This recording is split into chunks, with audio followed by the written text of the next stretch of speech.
Hasta la vista, कैसे हो मैं बादाम पेस्ता। मैं हूँ मनमुद्दे बालक और के एक और एपिसोड में आपका स्वागत है।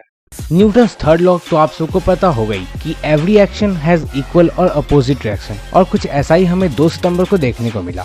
एक तरफ मोदी जी के मन की बात वाली वीडियो पर स्टूडेंट्स का गुस्सा दिखा और 1 मिलियन डिसलाइक्स हुए, और उसी का रिएक्शन स्टूडेंट्स को देखना पड़ा क्योंकि one of the most demanding game PUBG ban हो गया। जेई, नीट और एसएससी रेलवे के स्टूडेंट्स ने मन भर के सरकार के एग्जाम कंडक्ट करवाने वाले डिसीजन का विरोध किया और वोट ना देने का भी जिक्र किया, लेकिन मोदी जी हमसे 10 कदम आगे निकले और हम स्टूडेंट्स के प्यार को ही हमसे छीन लिया। एक ऐसा गेम जिसके थ्रू नॉर्मल मोबाइल गेमर को इंटरनेशनल रिकॉग्निशन मिला है और लाखों रुपए जीत के फ्लड डोनेशन जैसे अच्छे कॉज में कंट्रीब्यूट भी किया है। तो सवाल यह आता है कि क्या पबजी मोबाइल बैन करना जायज़ है? क्या ये पबजी मोबाइल बैन हमेशा के लिए रहने वाला है?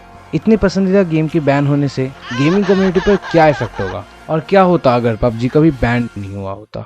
तो वेट दोस्तों, इन पूरी तरह से लॉजिकल सवालों का जवाब देगा ये मनबुद्धि बालक।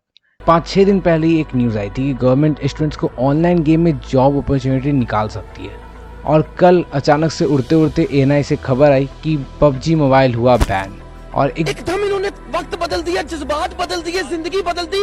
मतलब देखो, माना कि स्टूडेंट्स भी सरकार से गुस्सा थी और सरकार भी स्टूडेंट से, पर ये तो चीटिंग हो गई ना यार। चीटिंग करता है तू, हमेशा मेरे साथ चीटिंग करता है। लाखों के चैरिटी स्ट्रीम्स पबजी मोबाइल की वजह से हुए, और कहीं ना कहीं इस ऐप के चाइनीज संबंध भी हैं। तो सबसे पहला सवाल ये आता है कि क्या पबजी मोबाइल को बैन करना जायज़ है?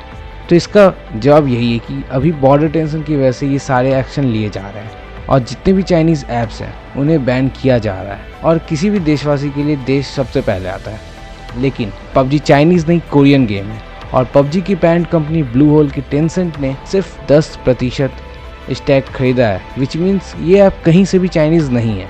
और at the time of making this video ये गेम कम्प्लीटली वर्किंग कंडीशन में।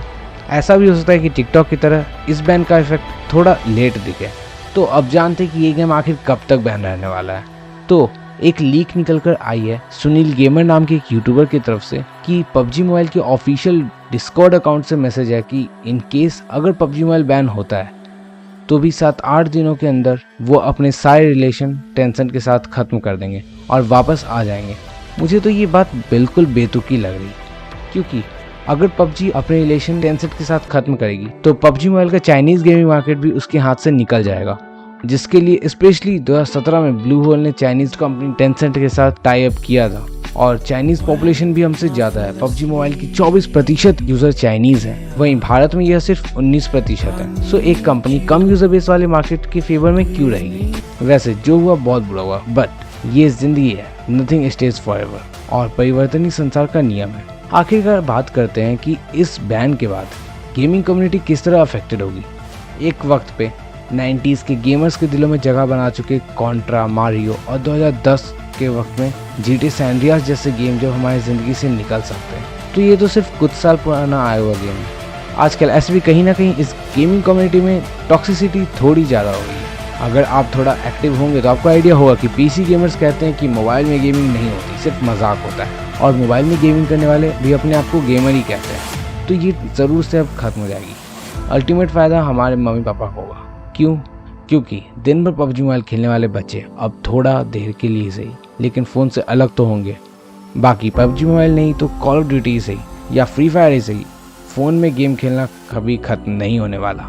जो ऑडियंस पहले स्ट्रीमर्स को पबजी मोबाइल खेलते हुए देखती थी, अब आगे फ्री फायर या कॉल ऑफ ड्यूटी खेलते हुए देखेंगे, और चीज़ें मुश्किल से 1 वीक में वापस से नॉर्मल हो जाएगी। देयर इज़ हाई चांस कि पबजी मोबाइल की जगह फ्री फायर ले ले और कुछ भी मेजर चेंजेस ना हो।